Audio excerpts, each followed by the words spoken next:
Nah, nabi-nabi ini pada waktu Yesus tadi yang saya pertama kali mengatakan, di situ dikatakan Mesias anak Allah, bukan hanya anak-anak Allah. Bedanya apa? Nah, untuk menafsirkan Mesias anak Allah rumit, sangat dalam. Kalau kita tidak penuh oleh Roh Allah, memang sangat sulit mengertinya, Bapak Ibu sekalian. Jadi itulah saran saya, bukti daripada kebenaran Alkitab tidak hanya tertulis, tapi nyata di dalam kehidupan umat Kristen. Umat Kristen sekarang ini walaupun masih banyak yang tercemar, saya harus katakan, tapi banyak yang masih baik, benar di hadapan Tuhan. Oleh karena mereka benar dan taat sesuai dengan kehendak kitab suci Tuhan, taat sehingga mereka memperoleh karunia. Karunia-karunia banyak pada orang-orang yang Kristen yang taat.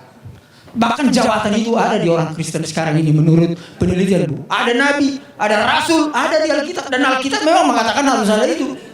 Itulah artinya Tuhan kita masih hidup. Roh Kudus masih ada. Jadi kalau misalnya Al-Quran tidak mengatakan tidak ada dalam nabi, ya coba review lagi. Saya harus katakan review lagi. Karena apa?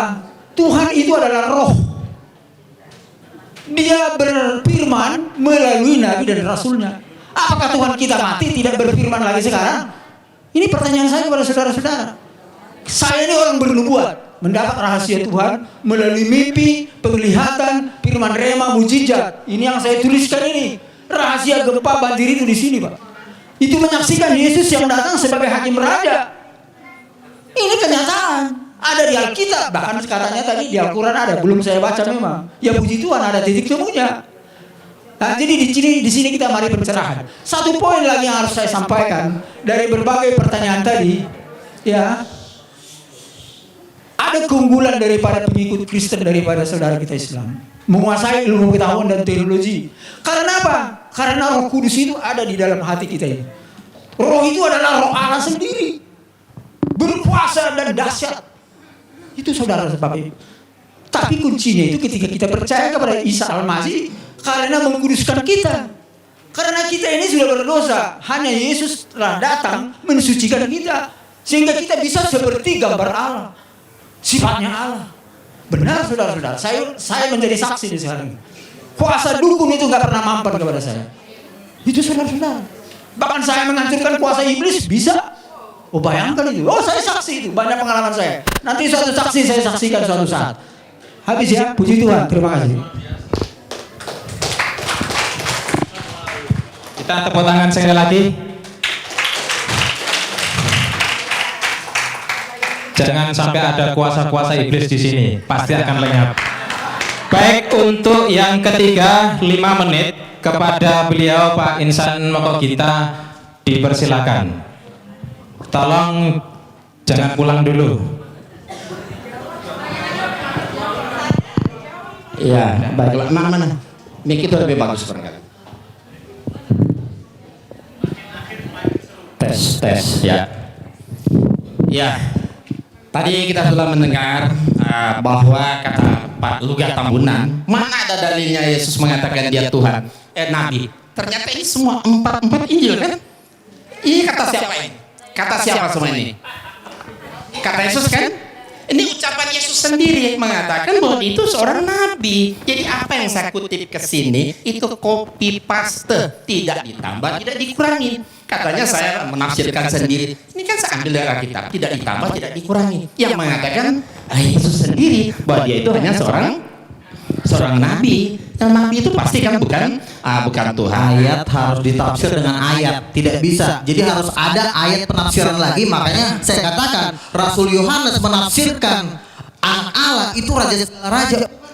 Jadi harus ada penafsiran ayat dengan ayat. Tidak bisa seperti itu. Saya jangan diambil lah waktu saya. Ya.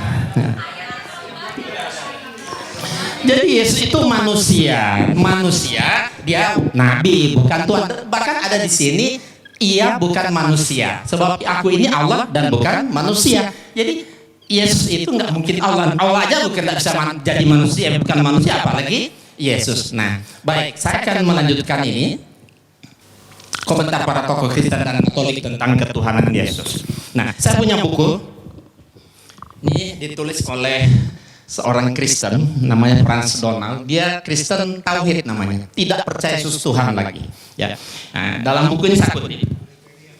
Ya, kita lihat komentar dan berani para tokoh Alkitab dalam seminar diskusi intelektual keilahian Yesus Kristus dari perspektif Alkitab. Nah, kita lihat pertanyaannya, mana yang benar? Yesus Kristus itu anak Allah atau Allah anak atau keduanya atau lainnya? Nah, pendeta Drini Brotosudarmo dia mengatakan Yesus adalah dia katakan Yesus adalah anak Allah, bukan Allah anak. Nah, ini saya tegaskan, di dalam Yesus kita dapat mengenal Allah. Kemudian kita lihat Profesor Banawi Ratma. Saya tidak mengatakan Yesus itu Allah. Yesus itu anak Allah. Dan dogma Yesus sebagai Allah adalah hasil rumusan Konsili Nicea tahun 325 Masehi. Konsili Nicea inilah yang menjadikan Yesus sebagai anak Allah. Beliau menegaskan pula bahwa konsili itu tidak alkitabiah. Nah, kesalahannya katanya dogma teologi dianggap bisa memberikan kesimpulan tentang Trinitas yang terjangkau, padahal tidak. Saya tidak setuju dengan bahasa dogma. Saya lebih suka memilih yang sederhana, yaitu bahasa Alkitab. Yesus bukan Allah, tapi Yesus jalan menuju Allah. Beliau menegaskan pula bahwa memang saat ini jemaat-jemaat sudah punya tradisi bahwa Yesus adalah Allah. Gereja sangat sulit mengubah teks liturgis yang bernada dogmatis. Ungkapnya, beliau mengungkapkan, andai kata gereja-gereja berani sepakat untuk merombak dogma liturgis, maksudnya tentang Trinitas, ya silakan. Nah, ya kan? Nah, kemudian ini Hortensius.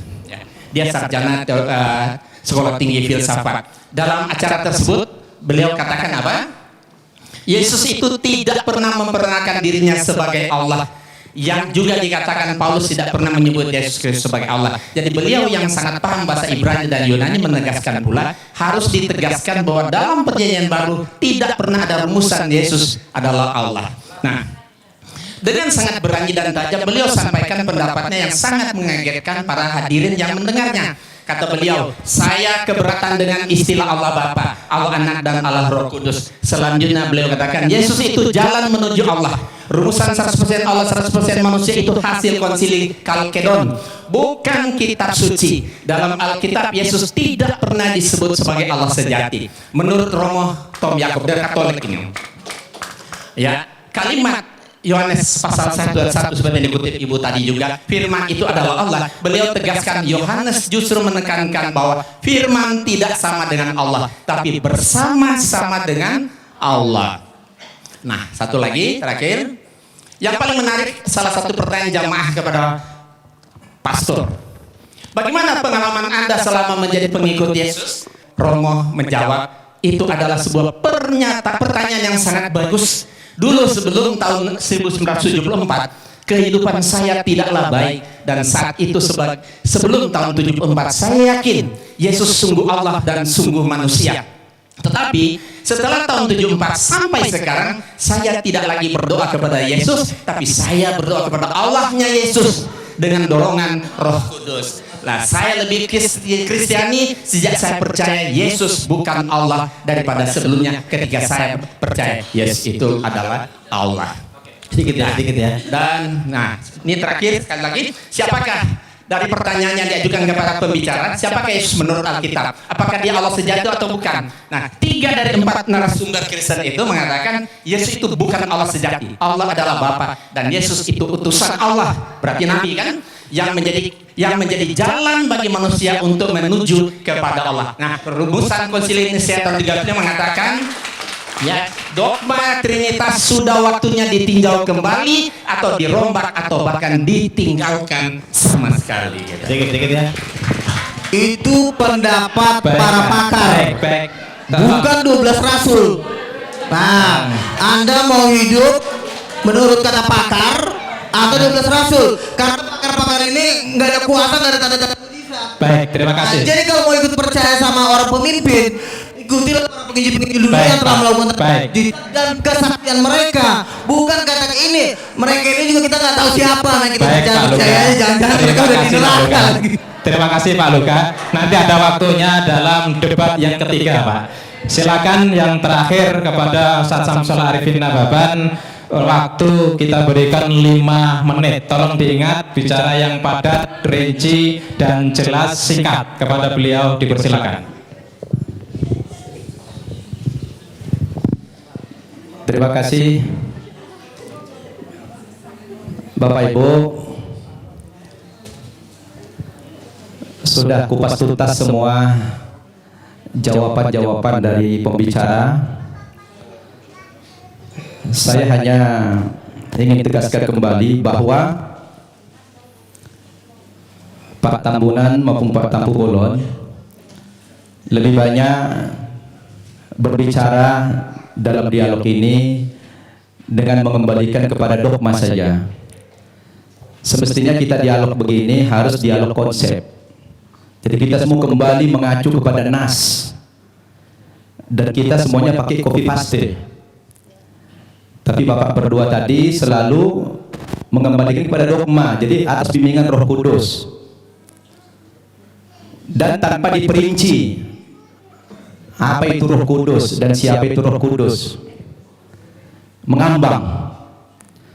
Kalau tadi beliau berdua menjelaskan, terutama Pak Tambunan, tidak ada nas dalam Alkitab aku adalah nabi tapi anak Allah. Itu bisa dibaca dalam Matius pasal 3 ayat 16 sampai 17.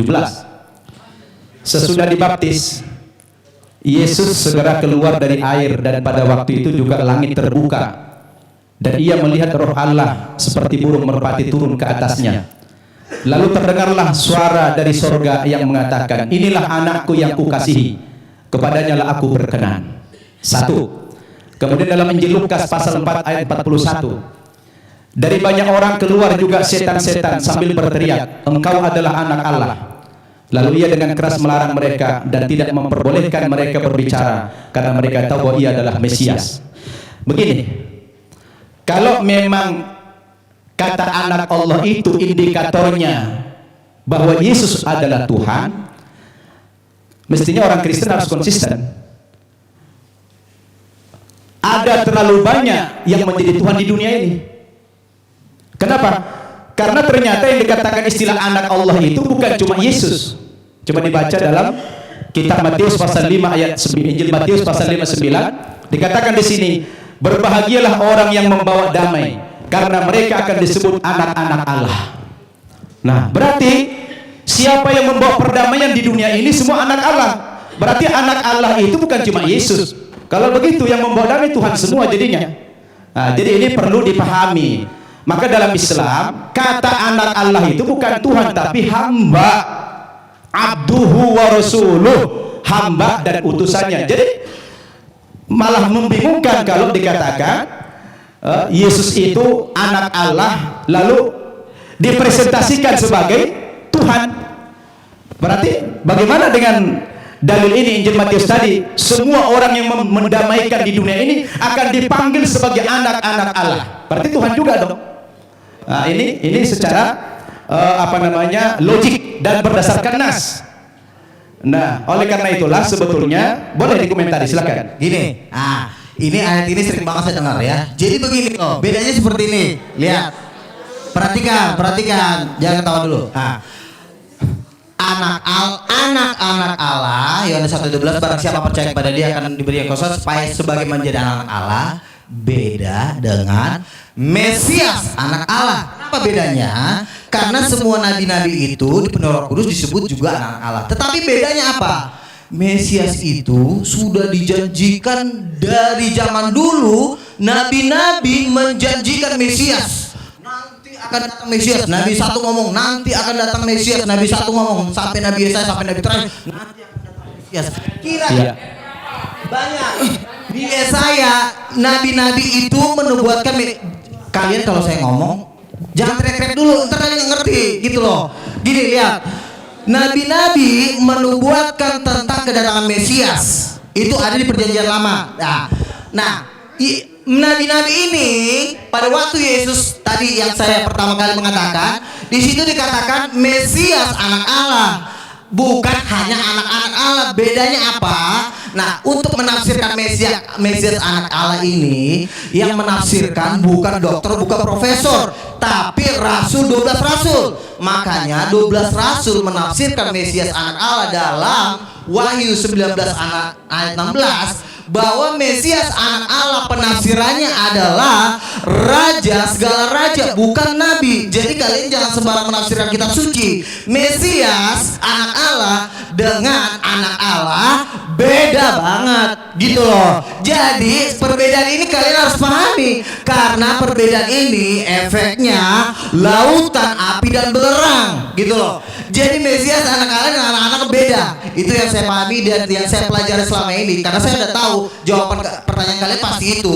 Iya. Gitu loh. Jadi itu Gantian. Saya belum selesai tadi. Itu sanggahan dari beliau.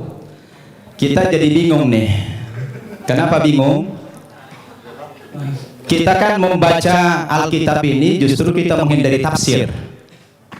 Ini textbook kita nih, copy paste. Kalau memang tulisan-tulisan kami yang mengambil dari Alkitab ini dianggap salah, padahal ini adalah textbook kami menulis di sini. Terus apalagi yang dipakai sebagai hujah, sebagai jangan baca argumen. satu ayat aja Pak. Makanya Satu. baca Jadi juga gini, kitab Wahyu. Jangan cuma baca. Saya mau kembali kepada teks lagi. Di antara indikasi juga Yesus bukan Tuhan, saya baca dalam Injil Markus pasal 13 ayat 31 sampai 32. Dikatakan dalam ayat ini, Yesus tidak tahu kapan kiamat itu terjadi. Masa ada Tuhan tidak tahu kiamat kapan terjadi? Nah, ini menjadi pertanyaan yang menarik sebetulnya. Jadi ini tanpa tafsir, ini bukan tafsir. Jadi ini bukan tafsir. Kami nggak berhak menafsirkan. Makanya kami hanya textbook saja. Kembali kepada copy paste ini. Nah, terkecuali kalau bapak-bapak tidak lagi mengakui Alkitab ini, lain soal. Jadi kalau mau dibantah, sebetulnya jangan dibantah kami, dibantah saja itu Alkitab. Karena kami hanya menyadur saja. Iya, demikian. Terima kasih. Makanya Pak, kesimpulan dari seluruh Injil itu ada di kitab Wahyu. Jangan kalian baca cuma kitab Injil doang. Baik. Tapi kitab Wahyu kalian baca, itu kesimpulan dari seluruh Injil itu ada di kitab Wahyu. Baik, Jadi terima kalau mau kasih. kalian, taruh Pak. Kalau Itu kalian mau juga menafsirkan, bicara, Pak. Kalau kalau nanti kalian semua mau ingin menafsirkan bicara, Alkitab, baca kitab Wahyu, karena di kitab Wahyu dikatakan di seluruh umat, seluruh malaikat itu menyembah Yesus, ada ayatnya di kitab Wahyu. Makanya baca kitab Wahyu, karena kitab Wahyu itu penafsiran dari rasul-rasul. Saya bacakan ya, saya bacakan. Baik, Bapak, saya kasih waktu setengah menit, tidak lebih, tidak kurang. Ya. Setelah itu Bapak nggak bisa Dan lagi. Wahyu Setengah menit ya, Wahyu Pak. 5 ayat 11, maka aku melihat dan mendengar suara banyak malaikat di sekeliling tahta, makhluk-makhluk dan tua-tua, itu jumlah mereka berlaksa-laksa.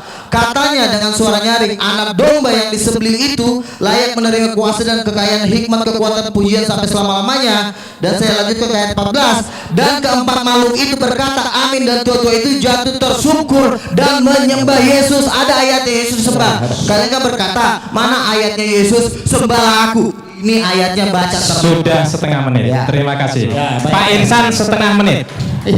Ya, sebenarnya kitab Wahyu yang menjadi rujukan beliau itu Udah. Wahyu kepada Yohanes itu mimpi, bukan wahyu.